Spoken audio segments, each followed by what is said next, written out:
निश्चय 3 के गठन से संबंधित था।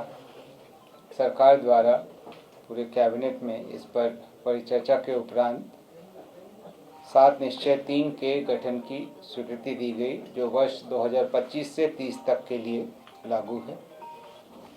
इसका मूल उद्देश्य विकास की गति को और तेज करते हुए अगले 5 वर्षों में बिहार को विकसित राज्यों की श्रेणी में लाने के लिए किया जा रहा है।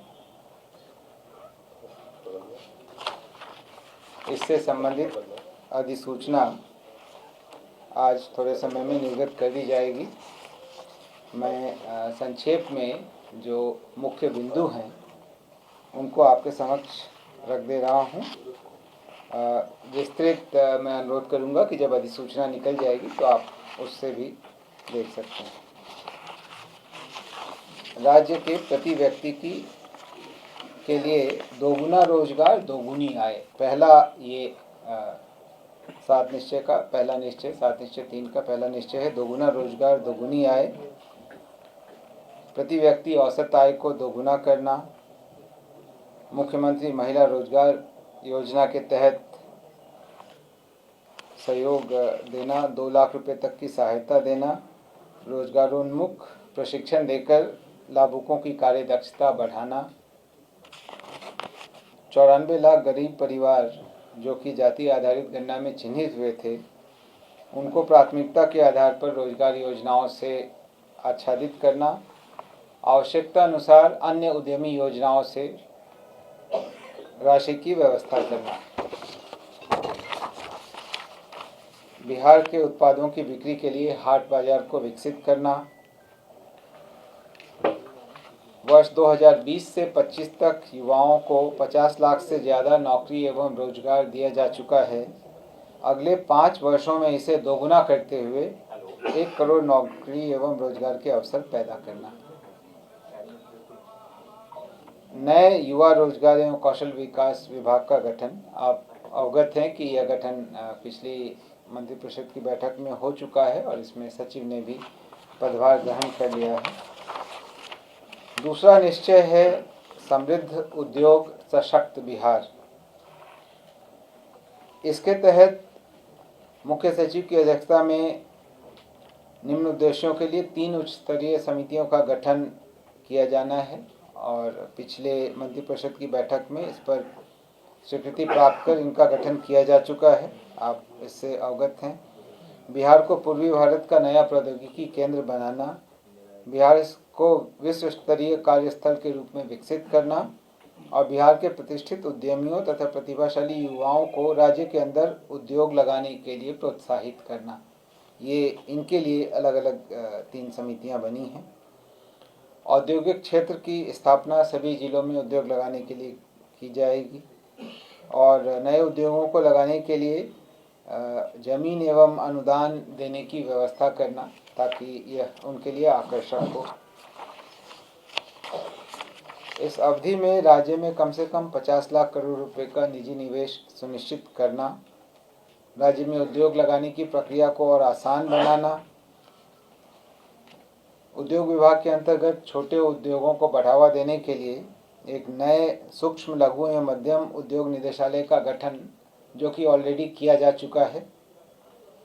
स्थानीय उत्पादों के निर्यात और बाजार विकास के लिए एक नए बिहार विपणन प्रोत्साहन प्राधिकार की स्थापना की जाएगी। पुरानी बंद पड़ी चीनी मिलों को चरणबद्ध तरीके से चालू कराया जाएगा और नई चीनी मिलों की स्थापना की जाएगी। तीसरा एजेंडा है कृषि में प्रगति प्रदेश की समृद्धि। ये 7 निश्चय का तीसरा निश्चय है। वर्ष 2008 से कृषि रोडमैप बनाकर कृषि का विकास किया जा रहा है। अब तक 3 कृषि रोडमैप वर्ष 2008 से 12, 12 से 17 एवं 17 से 23 को क्रियान्वित किया जा चुका है। अभी 24 से 29 का काम चल रहा है। इसके कामों में और तेजी लाना है। मखाना बोर्ड की स्थापना की गई है। इसके आलोक में मखाना रोडमैप बनाकर मखाना के उत्पाद एवं प्रसंस्करण को बढ़ावा देना है। डेयरी एवं मत्स्य पालन पर विशेष जोर देना है और अब अवगत होंगे कि इस कारण विभाग का नाम भी जो है बदलकर डेयरी मत्स्य एवं पशु संसाधन विभाग किया गया है। प्रत्येक गांव में दुग्ध उत्पादन समिति का गठन करना तथा प्रत्येक पंचायत में सुधा बिक्री केंद्र की स्थापना और हर खेत तक सिंचाई का पानी पहुंचाने के काम को और आगे बढ़ाना। चौथा निश्चय है उन्नत शिक्षा उज्जवल भविष्य। प्रत्येक प्रखंड में आदर्श विद्यालय की स्थापना करना, प्रत्येक प्रखंड में डिग्री कॉलेज खोलना, नए उच्च शिक्षा विभाग का गठन जो कि किया जा चुका है और जहां सचिव ने भी योगदान दे दिया है, पुराने प्रतिष्ठित शिक्षण संस्थानों को सेंटर ऑफ एक्सीलेंस के रूप में विकसित करना, एक नए एजुकेशन सिटी का निर्माण करना। पांचवा निश्चय है सुलभ स्वास्थ्य सुरक्षित जीवन। प्रखंड सामुदायिक स्वास्थ्य केंद्रों को विशिष्ट चिकित्सा केंद्र के रूप में विकसित करना, जिला अस्पतालों को अति विशिष्ट चिकित्सा केंद्र के रूप में विकसित करना, नए मेडिकल कॉलेज एवं अस्पताल में बेहतर पढ़ाई एवं इलाज के लिए लोक निजी भागीदारी को प्रोत्साहित करना, प्रतिष्ठित निजी क्षेत्र के अस्पतालों को राज्य में अस्पतालों की स्थापना के लिए प्रोत्साहित करना, दूरस्थ ग्रामीण क्षेत्रों में बेहतर चिकित्सा सुविधा के लिए चिकित्सकों को अलग से प्रोत्साहन की व्यवस्था करना और सरकारी चिकित्सकों की निजी प्रैक्टिस पर रोक लगाने के लिए नीति लाना। छठा निश्चय है मजबूत आधार आधुनिक विस्तार। शहरी क्षेत्रों का विस्तार एवं नागरिक सुविधाओं का सुदृढ़ीकरण, शहरी क्षेत्रों में आधुनिक नागरिक सुविधाएं बढ़ाना, नए नियोजित शहरों का विकास और शहरी गरीबों के लिए सस्ते आवास की व्यवस्था करना। सुलभ संपर्कता का विस्तार, 5 नए एक्सप्रेसवे सड़कों का निर्माण करना, ग्रामीण सड़कों का चरणबद्ध तरीके से 2 लेन में चौड़ीकरण करना, सुनिश्चित बिजली एवं सौर ऊर्जा विद्युत से जुड़ी आधारभूत संरचनाओं का सुदृढ़ीकरण करना और सभी इच्छुक लोगों के घरों की छतों पर सोलर पैनल लगाना। ऑलरेडी इस योजना का क्रियान्वयन किया जा रहा है, इसमें और गति लाई जाएगी।